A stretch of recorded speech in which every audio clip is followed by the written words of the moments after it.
Hello friend, কেমন আছো তোমরা সবাই? আশা করি তোমরা সবাই খুব ভালো আছো। আমরাও খুব ভালো আছি। ভিডিওটা শুরু করেছিলাম সন্ধ্যাবেলা থেকে। সন্ধ্যাবেলায় যাওয়ার ছিল একটা দিদি বাড়িতে খেতে। আসার আগে যে সোমবার ছিল সেই সোমবারে আমরা ওখান থেকে বেরিয়েছিলাম বুধবারে।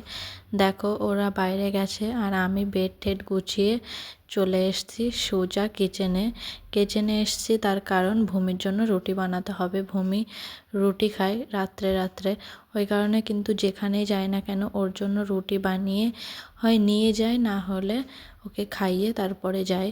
তার আগে কিন্তু যায় না। আর ও ভাত খায় না, অন্য কিছু খায় না। আর যাব খেতে, সেখানে ভাত হবে কি রুটি হবে সেই সব কিছু তো আগে থেকে জানি না, ওই কারণে কিন্তু রুটি বানিয়ে নিয়ে গেছিলাম। আর ওখানেও গিয়ে দেখি যে রুটিই হয়েছে। তারপরে একটু লাগছিলো, আমি কষ্ট করে রুটি বানালাম। এখানেও দিদি বানিয়েছিল নান। আর কি এদিকে আমি আটা মাখাচ্ছি, ওর জন্যই বানাবো বলে অল্প একটু আটা নিয়েছি, তাড়াহুড়ো করে করছিলাম। ওদিকেও যেতে হবে, 8টা সাড়ে 8টা বেজে গেছিলো। আর বেশি দূর না, মানে আমাদের ব্লকের পাশের ব্লকেই দিদির ঘর, ওই কারণে কিন্তু হেঁটে হেঁটেই যাবো, তো ওই কারণে বেশি একটা তাড়াহুড়ো করিনি। এদিকে আটাটা মাখিয়ে কিন্তু আমি একটাই রুটি বানাবো, বেশি রুটি বানাবো না। আর আমার মতন তোমরা এরকম মানে গুঁড়ো আটা ডাব্বায় রাখো কে কে, সে কিন্তু অবশ্যই কমেন্টসে জানিও। আমি কিন্তু এরকম আটা রেখে দিই একটু টুকে, কেন কি ওই বানানোর সময় আবার প্লেটে করে নিয়ে ওটা আমার অতটা ভালো লাগে না, ওই কারণেই আমি এরকম করে ডাব্বায় নিয়ে তারপরে রুটি বানাই। আর বেশি একটা গোল রুটি বানাতে পারি না, তাও যেরকম হয়। এই 4-5 বছরেই কিন্তু রুটি বানানোটা শিখেছি আমি। বিয়ের আগে তো মোটেও বানাতে পারতাম না।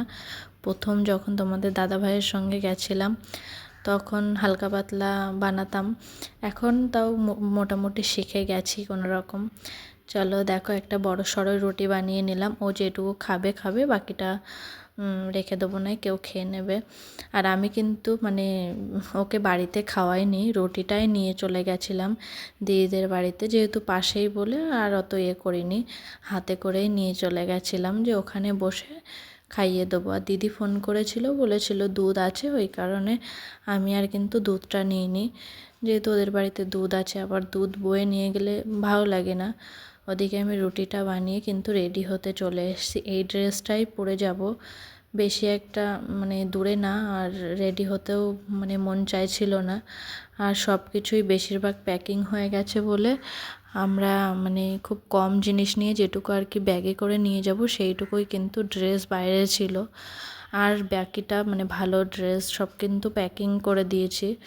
আর আমার প্রচুর পরিমাণে চুল ঝরছে, না কী করব। এরকমভাবে যদি চুল ঝরে তো আমি কিছুদিনের মধ্যেই মানে টাকলা হয়ে যাব। বাড়িতে গিয়ে আগে আমি চুলের ব্যবস্থাটা করব, তারপরেই কিন্তু মানে বাকি কাজ।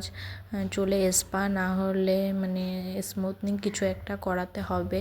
আর কোনটা বেশি ভালো হয় সেটা কিন্তু তোমরা অবশ্যই কমেন্টসে জানি। এদিকে আমি রেডি হচ্ছি, ওদিকে কিন্তু তোমাদের দাদা ভাই আমাকে অনেকবার ডাকছিল, পটুকেও একবার পাঠিয়ে দিয়েছে যে দেখো তোমার মাম্মি কি করছে। আর আমি কিন্তু বেশি একটা রেডি হইনি, ব্যাস হালকা পাতলা রেডি হয়েছি, সিঁদুর পরেছি, বিন্দি পরেছি, আর হালকা করে একটু বেবি লিপস লাগিয়েছি। যেখানেই যাই আমি একটু ওইটা জিনিসটা লাগাই, বেবি লিপসটা অবশ্যই লাগাই।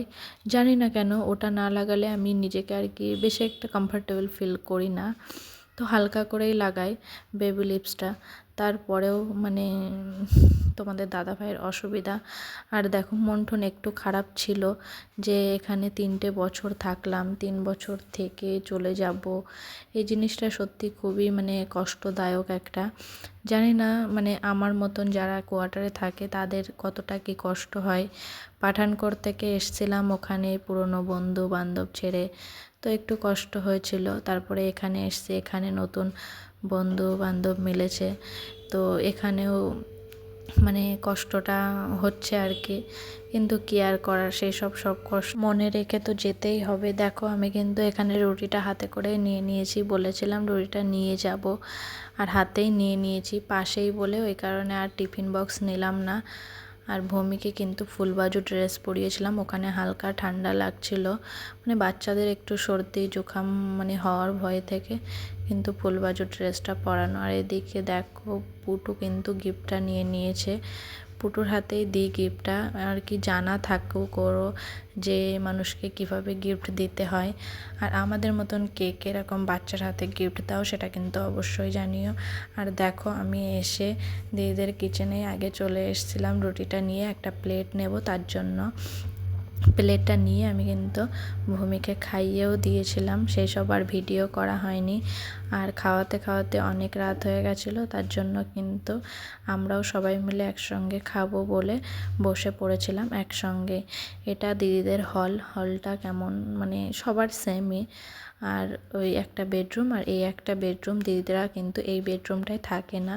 আর আমাদের পাশে যে বাঙালিটা আছে তাদেরকেও ইনভাইট করেছিল, মানে সবাই মিলে একসঙ্গে 3টে ফ্যামিলি ছিলাম আমরা, একসঙ্গেই আর কি খাওয়া দাওয়া করেছিলাম। এদিকে পুটু, ওই দিদির একটা ছেলে একটা মেয়ে, মানে সবাই মিলেই আমরা একসঙ্গে বসে পড়েছিলাম। আর দিদি বানিয়েছিল নরম নরম নান আর চিকেন কষা। আর ভূমি কিন্তু এদিকে সুন্দর করে খেলা করছিল, ও একটু ডিস্টার্ব করছিল কিন্তু তারপরেও আর কি বাচ্চারা তো করবেই।